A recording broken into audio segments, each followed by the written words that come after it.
گجر خان میں جس تعداد میں ماشاءاللہ میری عوام نکلی ہوئی ہے، تو میں تو عوام کا بھی پہلے شکریہ ادا کرتا ہوں اور میں اپنی قوم کو بھی مبارک دیتا ہوں کہ یہ ہم اب ایک جاگی ہوئی قوم دیکھ رہے ہیں، باشعور قوم. اور یہ جو مارچ ہے، قوم سمجھ گئی ہے کہ اس کا مقصد کیا ہے، اور مقصد صرف ایک ہی ہے کہ جو 1947 میں ہم آزاد ہوئے تھے، اب وقت آ گیا ہے کہ حقیقی طور پہ آزاد ہو. اور پھر سے میں بتا دوں کہ حقیقی طور پہ ایک قوم کیسے آزاد ہوتی ہے. سب سے پہلے اس قوم کے فیصلے اس ملک میں ہوتے ہیں. کوئی بیرون ملک کی کوئی طاقت، کوئی سپر پاور وہ اس ملک کے فیصلے نہیں کرتی. اپنے ملک کے لوگوں کے الیکٹڈ نمائندے ملک کی بہتری کے لیے، عوام کے مفادات کے لیے فیصلے کرتے ہیں. اور پھر میں مثال صرف دیتا ہوں کہ اگر ہمیں روس سے سستا تیل ملتا ہے، تو اگر ہندوستان سستا تیل خرید سکتا ہے تو ہمیں بھی اپنے لوگوں کے فائدے کے لیے جب آپ سستا تیل خریدتے ہیں تو مہنگائی کم ہو جاتی ہے ملک میں. تو صرف اس لیے کہ کوئی ناراض نہ ہو جائے، ہم اپنے لوگوں کے اوپر بوجھ ڈالتے ہیں مہنگائی کا، کیونکہ ہمیں خوف ہے کہ کوئی ہمارے سے بڑی پاور ناراض نہ ہو جائے. یہ غلامی ہے. آزاد قومیں اپنے لوگوں کے لیے فیصلہ کرتی ہیں. اور دوسری چیز، اصل میں انسان آزاد انصاف کرتا ہے. انصاف یعنی قانون، جس ملک میں قانون کی حکمرانی ہوتی ہے وہ لوگوں کو آزاد کر دیتا ہے انصاف دے کے. کیونکہ انصاف جب ملتے ہیں تو لوگوں کے حقوق مل جاتے ہیں. حقوق کا مطلب یہ ہے کہ ہر انسان، ہر پاکستانی، کوئی بھی طاقتور اس کے اوپر ظلم نہیں کر سکتا. کوئی یہ جو تھانہ، کچہری، پٹواری کی سیاست پاکستان میں اس لیے ہے کہ کیونکہ لوگوں کو نہ پٹوار خانے میں انصاف ملتا ہے، نہ تھانے میں ملتا ہے، نہ کچہریوں میں ملتا ہے، تو وہ پھر لوگوں کو ڈھونڈتے ہیں کہ وہ ایم این اے کو ڈھونڈتے ہیں، ایم پی اے کو ڈھونڈتے ہیں کہ ہماری مدد کریں ہمیں انصاف دینے کے لیے. کسی بھی مغربی جمہوریت کے اندر جدھر حقیقی آزادی ہے، وہاں کسی کسان کو، عوام کے نمائندے کو، مزدور کو، اس کو کوئی لوگوں کو ڈھونڈنا نہیں پڑتا کہ جا کے جب تک مجھے ایم این اے ملے گا، مجھے ایم پی نہیں ملے گا، مجھے انصاف نہیں ملے گا. کیونکہ وہاں کا جو نظام ہے وہ انصاف دیتا ہے. اور اسی لیے میں آپ سب کو کئی دنوں سے بتا رہا ہوں کہ کیوں پاکستانی اتنی مشکلوں میں کاٹ کے جاتے ہیں ملک سے باہر. چکوال میں تو نہیں، لیکن گجر خان کے کئی لوگ ہیں جو میں باہر ملا ہوں، یورپ میں ہیں، برطانیہ میں ہیں. وہ کیوں جاتے ہیں باہر؟ اور مشکلوں سے جاتے ہیں کیونکہ ادھر ان کے جو ملک کا نظام ہے وہ، کیونکہ وہاں انصاف ہے اور وہاں انسانوں کی حقوق کی تحفظ ہے، تو جو لوگ محنت کرتے ہیں انہیں پتہ ہے کہ ان کو محنت کا پھل ملے گا. یہ نہیں کہ وہاں کوئی پیسے لوگوں کو بانٹ رہا ہے. وہاں کا نظام ایسا ہے کہ جو محنت کرے گا اس کو اس کا پھل ملے گا. اور جو تیسری چیز کہ جو تجارت کرنے جاتے ہیں، مثلا کوئی سرمایہ کاری کرنے جاتا ہے، کوئی بزنس کرنے جاتا ہے، ادھر ان کو یہ اعتماد ہے کہ ان کی جو بزنس ہے وہ اس کو چلانے کے لیے کوئی رکاوٹیں نہیں آئیں گی، رشوتیں نہیں مانگی جائیں گی، سرکاری محکمے ان کی زندگی مشکل نہیں کریں گے جب تک وہ پیسے نہیں دیتے. اور اسی لیے وہاں سرمایہ کاری زیادہ ہے، وہاں خوشحالی زیادہ ہے، وہاں روزگار زیادہ ہے، کیونکہ وہاں لوگوں کی حقوق کی حفاظت ہے. تو انصاف ہوتا ہے تو خوشحالی ہوتی ہے. یہ آپ سب سمجھ جائیں کہ یہ جو ہماری حقیقی آزادی کی تحریک ہے، اس کا سب سے بڑا مقصد یہ لوگوں کو آزاد کرنا، انصاف دے کے، اور انصاف دے کے خوشحال کرنا، روزگار دینا. یعنی وہ ملک جدھر سرمایہ کاری شروع ہو، جدھر کارخانے لگیں، جدھر کسانوں کی مدد ہو. اور میں کسانوں کے اوپر پھر سے آخر میں بات کروں گا. لیکن جب تک ایک ملک کے اندر قانون کی حکمرانی نہیں ہوتی، جب تک ایک ملک میں طاقتور اور قانون کے کمزور کے لیے ایک قانون نہیں بنتا، تب تک لوگ آزاد نہیں ہوں گے. اور میں بار بار یہ کہتا ہوں کہ اگر ملک کا ایکس پرائم منسٹر 50 سال سے وہ آدمی جس کو یہ قوم سب سے زیادہ جانتی ہے، کسی آدمی کو اس ملک میں 50 سال سے پاکستانی قوم نہیں جانتی میرے علاوہ. کرکٹ کے زمانے سے لوگ مجھے جانتے، اور میں سب سے بڑی پارٹی کا سربراہ ہوں. اگر میں اپنی ایف آئی آر نہیں کٹوا سکتا، اور ایف آئی آر اس لیے نہیں کٹوا سکتا کیونکہ وہ طاقتور لوگوں کے خلاف ہے، اور میری اپنی حکومت ہے پنجاب میں، پولیس پنجاب کی پنجاب حکومت کے نیچے ہے، اس کے باوجود وہ ایف آئی آر نہیں کاٹ رہے. تو میں یہ اس لیے آپ سب کو کہہ رہا ہوں کہ اگر میرے سے یہ ہو سکتا ہے تو عام آدمی سے کیا ہوتا ہوگا؟ کیوں یہاں تھانہ اتنی بڑی چیز بن چکا ہے پاکستان میں؟ کیوں پالیٹکس کے اندر جب بھی ایم پی اے یا ایم این اے آتا ہے تو سب سے پہلے اپنا تھانے دار رکھوانے کی کوشش کرتا ہے؟ کیوں پہلے اپنے پولیس والے رکھوانے کی کوشش کرتے ہیں؟ کیوں باہر کے ملک میں ایسے نہیں ہوتا؟ کیوں یورپ اور برطانیہ میں ایسے نہیں ہے؟ کیونکہ وہاں ان کے نظام کے اندر انسان کوئی حقوق کی حفاظت ہے. جو قانون اور آئین اس کو حقوق دیتا ہے وہ انصاف کا نظام پروٹیکٹ کرتا ہے، اس کی تحفظ کرتا ہے. تو ہمارے لوگ اس لیے غلام بنے ہوئے ہیں، یہ نظام غلام بنا دیتا ہے لوگوں کو، اور اسی لیے لوگ مر مر کے جاتے ہیں یورپ. اور آپ کے رشتہ دار کتنے ہوں گے جو کہ محنت کرنے اور محنت کش لوگ آج باہر کے ملکوں میں کام کر رہے ہیں، اور وہ آپ کو پیسے بھیجتے ہیں. وہ پھر سے وہ یہ نہیں کہ لوگ پیسے وہ تقسیم کر رہے ہیں، وہ اس لیے کہ ان کا نظام اجازت دیتا ہے لوگوں کو پیسہ بنانے کے لیے، بزنس کرنے کے لیے. اپنی وہ کام دکانیں کریں گے، انہیں پتہ ہے دکانیں لگائیں گے، کارخانے لگائیں گے کہ ان کو تنگ نہیں کیا جائے گا محکموں سے، اس لیے وہ خوشحال ہیں. سو یہ میں جو دوسری میری آپ کی بات ہے کہ یہاں سرمایہ کاری بھی تب آئے گی، ملک اٹھے گا بھی تب جب ہم اس ملک کے اندر قانون کی حکمرانی ہوگی. سب سے بڑا ہمارا اثاثہ ہے بیرون ملک پاکستانی. اور یہ جو آپ گجر خان میں خاص طور پہ گجرات، یہ سارا جو بیلٹ ہے، اس سے بہت زیادہ لوگ وہاں باہر بیٹھے ہوئے ہیں. تو وہ جو لوگ ہیں جو وہ پیسے بنا لیتے ہیں، جو اپنے کاروبار شروع کر دیتے ہیں، ان کا دل ہے پاکستان میں آنے کا، لیکن وہ کیوں نہیں آتے؟ کیونکہ میں ان بیرون ملک پاکستانیوں کو پچھلے 40 سال سے جانتا ہوں. انہوں نے میری مدد کی شوکت خانہ بنانے میں، کرکٹ کے زمانے سے میں جانتا تھا. پھر تحریک انصاف کو یہ پیسے بھیجتے ہیں. تو کیوں میں جب بھی میں ان سے پوچھتا ہوں وہ کیوں نہیں پاکستان میں سرمایہ کاری کرتے؟ کیونکہ ان کو اعتماد نہیں ہے پاکستان کے انصاف کے نظام پہ. ان کو خوف یہ ہے کہ اگر وہ یہاں کاروبار شروع کریں گے تو ہر قسم کی رکاوٹیں سامنے کھڑی ہوں گی، اور ان کی حفاظت نہیں کرے گا پاکستان کا جو انصاف کا نظام ہے. تو اس لیے یہ جو آپ کی ہماری جو تحریک ہے یہ چلتی رہے گی.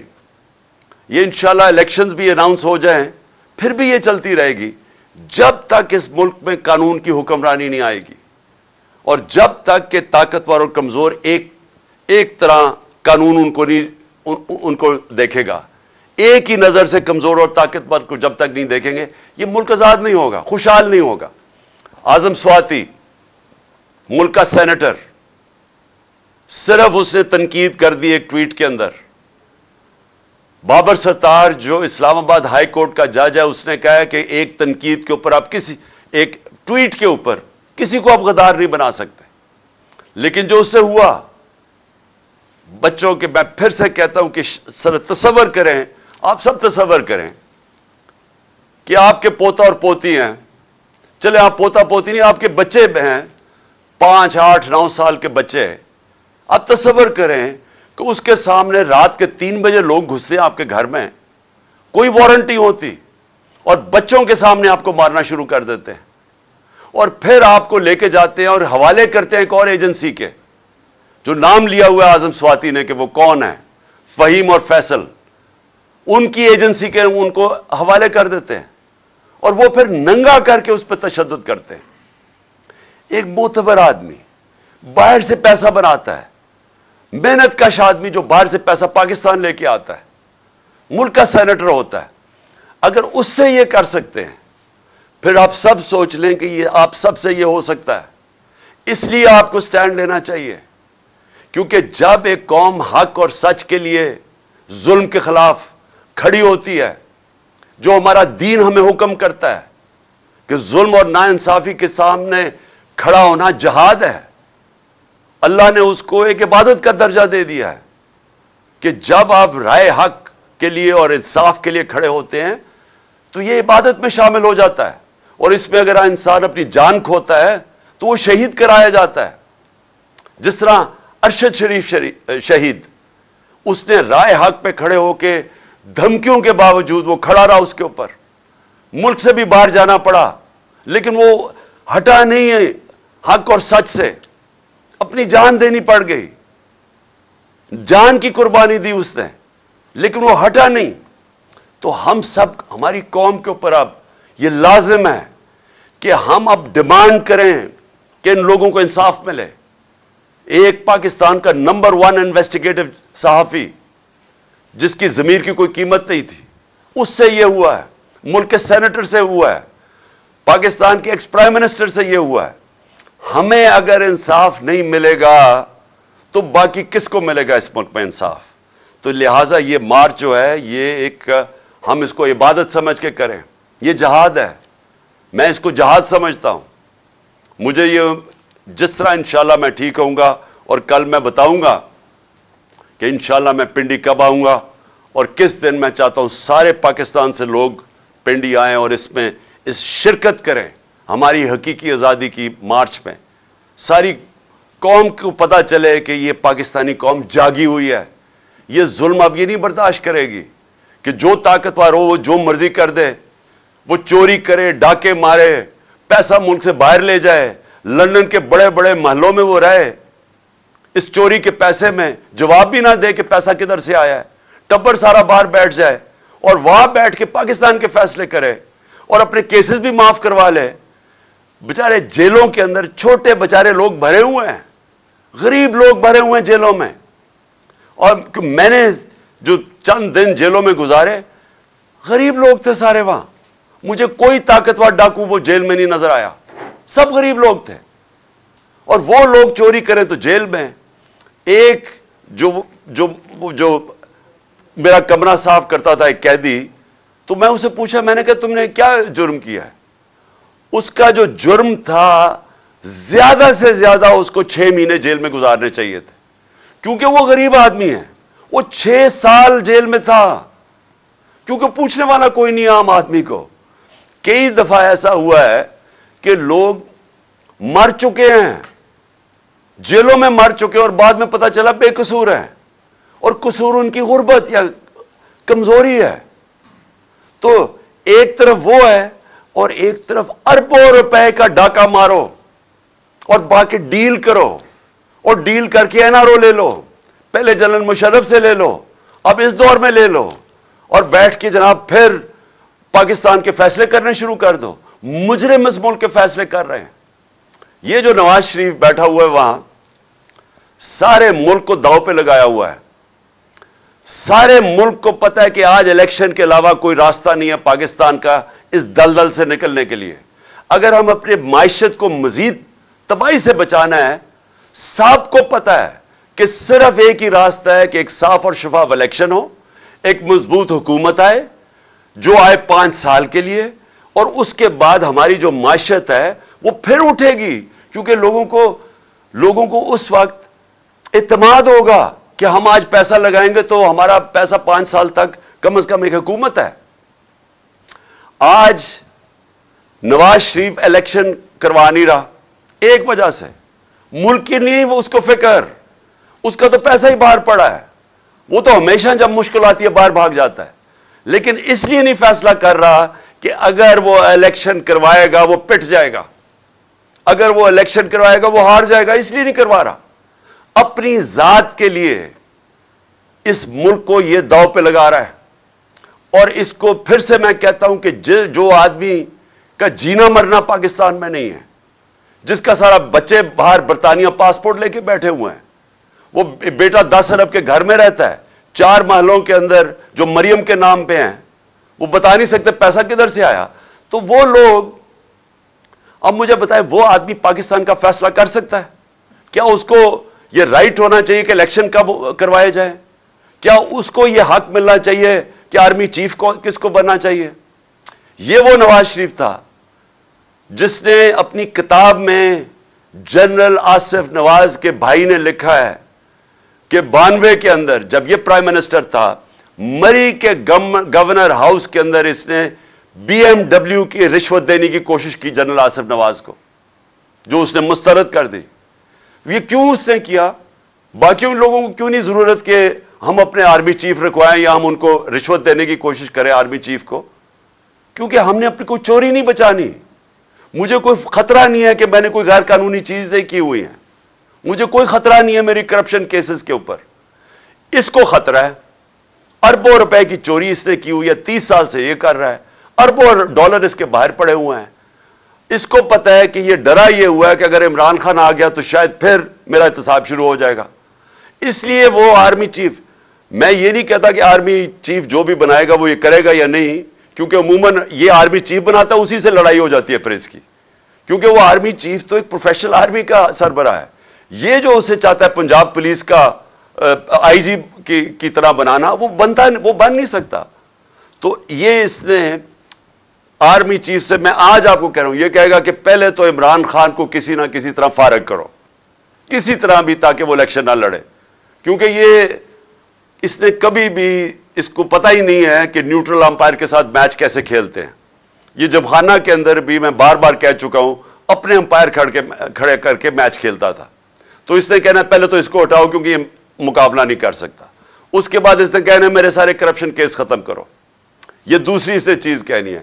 اور تیسری، اس نے پورے اپنے ہر قسم کا الیکشن کمیشن تو پہلے ہی اس کا ہے، تو اس نے ان سب کو اپنے، جب تک اسے یہ نہیں پتا چلے گا کہ الیکشن جیت نہیں جائے گا، اس نے الیکشن نہیں کروانے۔ اب مشکل کیا ہے کہ پاکستان نیچے جا رہا ہے، ہم بڑی تیزی سے نیچے جا رہے ہیں۔ میں کل بھی آپ کو کہا، میں آج بھی آپ کو کہہ رہا ہوں کہ ہم جب تھے 5% تھی پاکستان کا رسک یا خطرہ کہ ہم اپنے قرضے واپس نہیں کر سکتے۔ یہ مارچ اپریل میں پاکستان کی جو رسک تھی وہ 5% تھی، کہ صرف 5% چانس تھی کہ پاکستان قرضے واپس نہیں کر سکتا۔ آج 80% ہے، آج 80% چانس ہے۔ اور یہ کون فیصلہ کر رہے ہیں؟ باہر کی دنیا فیصلہ کر رہی ہے، یہ باہر کے فائنانس مارکیٹس فیصلہ کر رہی ہیں، یہ ہم نہیں کر رہے۔ باہر جو فائنانس کی دنیا بیٹھی ہوئی ہے وہ اب یہ کہتی ہے کہ 80% چانس ہے پاکستان قرضے واپس نہیں کر سکتا۔ یہ سمجھ جائیں کہ اس کا مطلب کیا ہے، اور میں کل بھی بتایا، میں آج بھی بتا رہا ہوں، اس کا مطلب یہ ہے کہ کوئی باہر سے سرمایہ کاری نہیں کرے گا پاکستان میں، کوئی باہر سے انویسٹمنٹ نہیں لے کے آئے گا پاکستان میں، اور کوئی باہر سے کمرشل بینک پاکستان کو قرضے نہیں دے گا۔ تو کیسے اب پاکستان کا جو ڈالر گیپ ہے، یعنی ہمارے پاس خسارہ ہے بہت بڑا، ہم کیسے یہ پورا کریں گے؟ کیسے اپنی قرضوں کی قسطیں دیں گے؟ اور اگر ہم یہ نہیں دے سکتے تو آگے جو آج حالات ہے نا، آج ان کے دور میں 50%، 50 سال میں سب سے زیادہ مہنگائی ہوئی ہے۔ ہمارے اور ان کے دور میں مہنگائی دگنی ہو گئی ہے، لیکن جو تب اگر آپ پاکستان خدا نخواستہ اپنے قرضے واپس نہ کر سکا تو وہ یہ آپ سوچ ہی نہیں سکتے کہ کدھر جائے گا، روپیہ کتنا گرے گا، مہنگائی کتنی ہوگی، بے روزگاری کیا ہوگی، پاکستان کے حالات کیا ہوں گے، کیا وہ کوئی کنٹرول بھی کر سکے گا؟ اور یہ سارے کو، جو بھی اکانومسٹ ہے پاکستان میں، جو ماہرین ہیں معیشت کے، سب کو پتہ ہی ہے۔ لیکن وہ آدمی جو لندن بیٹھا ہوا ہے وہ نہیں کروائے گا الیکشن، کیونکہ وہ اپنی ذات کے لیے اس کو پڑا ہوا ہے۔ اور اس لیے میں آج یہ آپ سب کے سامنے یہ آج کہنا چاہتا ہوں کہ ہمارے ملک، یہ جو ہماری مارچ ہے، یہ الیکشن اس لیے چاہ رہی ہے کہ یہ آدمی جس کا کوئی سٹیک پاکستان میں نہیں ہے، یہ اس ملک کو تباہی کی طرف لے کے جا رہا ہے اپنی ذات کے لیے۔ اور اسی لیے بہت ضروری ہے کہ جب میں انشاءاللہ کل کے دن، میں آپ کو دن بتاؤں گا کس دن آپ نے پنڈی پہنچنا ہے، میں سمجھتا ہوں سارے پاکستانیوں کو اس طرف آنا چاہیے۔ اور میں ایک اور چیز پہ آج بات کرنا چاہتا تھا، 6 ہمارے پولیس والے کل شہید ہوئے ہیں دہشت گردی میں، اور ہم دیکھ رہے ہیں کہ جب سے یہ حکومت آئی ہے دہشت گردی بڑھنی شروع ہو گئی ہے۔ ہم یہ دیکھ رہے ہیں کہ افغانستان میں جب وہ حکومت آئی ہے، ہمارے زمانے میں تو وہ حکومت تھی افغانستان میں جو کہ ہمارے خلاف تھی، پرو ہندوستان تھی. آج وہ حکومت آئی ہے طالبان کی جو کہ پاکستان کے خلاف نہیں ہے، اور ان سے ہمارے تعلقات اچھے ہو سکتے ہیں کہ ہم جو پہلے افغانستان سے دہشت گردی آتی تھی، اس حکومت کے ہوتے ہوئے ہمیں اصولاً تو ہمیں اب افغانستان سے دہشت گردی آنی نہیں چاہیے. لیکن ہوا کیا ہے، جب سے یہ آئے ہیں پاکستان، پہلے تو سوات کے اندر ہم نے دیکھا کہ وہاں ایک پبلک سڑکوں پہ نکلائی، ان کو خوف آنا شروع ہو گیا کہ پھر وہ پرانے زمانے کی طرح وہاں حالات بگڑ رہے ہیں، اور پھر ہم دیکھنا شروع ہو گئے کہ دہشت گردی بڑھنی شروع ہو گئی ہے. اور اس حکومت کو پاس یہ سوچ ہی نہیں ہے، ان کے پاس ٹائم ہی نہیں ہے ان چیزوں کا سوچنا. نہ یہ معیشت کو سوچ سکتے ہیں، وہ تباہ ہو رہی ہے، نہ یہ سوچ سکتے ہیں کہ ملک کی سیکیورٹی کو کیا کرنا ہے، نہ ان کی فورن پالیسی کا پتہ ہے کیا کرنا ہے. صرف مقصد ہے کہ ہمارے کرپشن کیسز ختم ہو اور کسی طرح تحریک انصاف کو ختم کیا جائے. یہ صرف ان کی پرائیورٹی ہے. تو آج یہ لمحہ فکر ہے ہم سب کے لیے، اور خاص طور پہ پختونخوا جدھر انہوں نے لوگوں نے بڑی قربانی دی. یہ جو ساری امریکہ کی جنگ میں ہم جب شامل ہوئے، سب سے تباہی قبائلی علاقے میں آئی. تو آج ہم سب کو سوچنا چاہیے کہ یہ جو بڑھتی جا رہی ہے چیز، اس کے اوپر یہ گورنمنٹ کیا کر رہی ہے. اور یہ بھی ایک وجہ ہے کہ جلدی سے یہ ان کو جانا چاہیے اور الیکشن ہونا چاہیے، تاکہ ابھی سے ہم اس کے اوپر کنٹرول کریں کہ یہ اور ہی ہمارے ہاتھ سے نہ نکل جائے. اور میں صرف ایک اپنے کسانوں کی طرف سے، کیونکہ اس وقت جو کسانوں کا حال ہو رہا ہے اور جو ہونے جا رہا ہے، میں نے کل بھی اس کے اوپر بات کی تھی کہ جس طرح کے حالات کسانوں کے لیے ہیں، مجھے خوف یہ آ رہا ہے کہ ہمارا تو جو 19% جی ڈی پی ہے وہ کسانوں کی طرف، یعنی زراعت سے آتا ہے. ہمارے 2.5 کروڑ لوگ زراعت کے اندر ان کو روزگار ملا ہوا ہے. تو جب ہمارے دور میں 2600 ارب روپیہ 2600 ارب روپیہ ہمارے دور میں، کیونکہ قیمتیں کسانوں کو اچھی ملی تھی، وہ کسانوں کے ہاتھوں میں آیا تھا، جس کی وجہ سے ریکارڈ ٹریکٹر بکے، ریکارڈ موٹر سائیکل بکے، جس کی وجہ سے ایک پوری ملک کی اکانومی اٹھی. 4 فصلیں ریکارڈ ہوئی. وہ کیوں ہوئی؟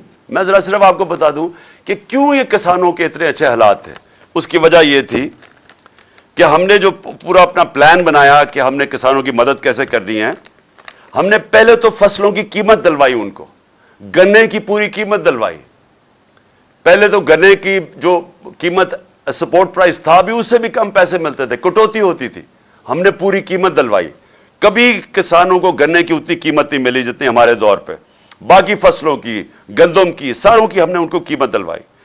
دوسرا، ہم نے جو بجلی ہم نے دی وہ 8.5 روپے یونٹ ٹیوب ویل کے اوپر دی. 8.5 روپے یونٹ. آج وہ بجلی ہے 22 سے 24 روپے یونٹ. تو کسانوں کو میں ذرا بتا رہا ہوں کہ ہم نے کیسے ان کی مدد کی، جس کی وجہ سے ریکارڈ پیداوار ہمارے ٹائم پہ ہوئی. ہمارے زمانے میں ہم نے جو ڈی اے پی کا جو کھاد ہے، اس کو ہم نے 1500 روپے پہ رکھا، ہم نے سبسڈائز کیا. ہم نے جو چون جو کسان استعمال کرتا ہے مشینیں، چون کے اوپر سبسڈی دی ہم نے. اور ہم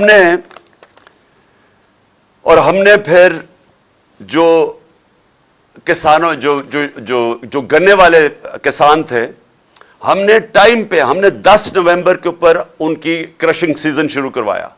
ہم نے ملوں کے اوپر فائن کیا کہ اگر آپ نے 10 نومبر نہ کیا ہم فائن کریں گے. اور ہم نے قیمت دلوائی. تو آج کیا ہو رہا ہے، آپ ذرا تماشا دیکھیں اب کیا ہو رہا ہے. کوئی سبسڈی نہیں ہے اب کھادوں کے اوپر، کوئی بیج کے اوپر، پیسٹی سائڈز پہ اب کوئی سبسڈی ختم کر دیا کسانوں کے لیے. تو ان کے خرچے اور بڑھ گئے ہیں. بجلی میں نے بتایا کہ 22 سے 24 روپے یونٹ پہ پہنچ گئی ہے. کسانوں کو جو ہم نے قرضے دینے شروع کیے تھے، یا سود کے بغیر غریب کسانوں کو یا سستے، وہ سارا ان کے اوپر پوری کوئی سبسڈی نہیں ہے قرضوں پہ. اور جو 1800 ارب روپے کا شہباز شریف نے پیکج دیا ہے، ذرا کسانوں سے پوچھیں کہ وہ سوائے اشتہاروں کے اندر، کیونکہ شہباز شریف کی جو ڈیولپمنٹ ہے وہ صرف اشتہاروں میں ہوتی ہے، ان سے پوچھیں کہ یہ 1800 ارب روپیہ کدھر گیا ہے، پوچھیں کسانوں سے۔ اور میں آج اپنی پنجاب کی حکومت کو بھی کہنا چاہتا ہوں کہ دیکھیں، میں نے بڑی ڈسٹربنگ ایک چیز پڑھی ہے کہ اب یہ جو شوگر ملز ہیں انہوں نے کہا کہ وہ جنوری میں جا کے شوگر کرشنگ کریں گی، یعنی جنوری میں اگر شوگر ملز جا کے کرشنگ کریں گی، اور انہوں نے کہا کہ اگر ہم ایکسپورٹ نہ کرنے دی تو ہم جنوری میں کرشنگ کریں گے، یہ کسانوں کا معاشی قتل ہونے جا رہا ہے۔ پہلے تو وہ گنے کا اس کا جو وزن ہے وہ کم ہو جائے گا، اس کو قیمت کم ملے گی۔ دوسرا جو سب سے خوفناک چیز ہے کہ اگر وہ کاٹے گا نہیں اپنی فصل گنے کی، تو اس نے تو گندم کے لیے کھیت تیار کرنے ہیں، تو وہ تو دیر ہو جائے گی اس کو گندم بیجنے کے لیے، تو اس سے تو آگے ہمیں اور مزید نقصان ہونے جا رہا ہے۔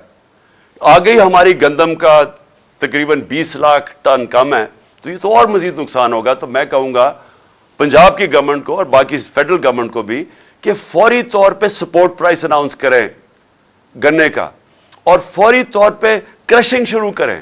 ہماری کرشنگ شروع ہو گئی تھی جب ہماری گورنمنٹ تھی 10 تک۔ آخر میں آپ کو صرف یہ بات کہنا چاہتا ہوں کہ میں اپنا پرسوں انشاءاللہ میں کل اناؤنس کروں گا میں اپنی لانگ مارچ کس دن پہنچے گی اسلام آباد، میں وہ کل دن اناؤنس کروں گا۔ میں نے اپنے ڈاکٹر سے بھی کل میری ملاقات ہے، وہ بھی میری ٹانگ دیکھ لیں گے، اس کے مطابق میں انشاءاللہ کوئی اگلے ہفتے کا دن دوں گا آپ کو۔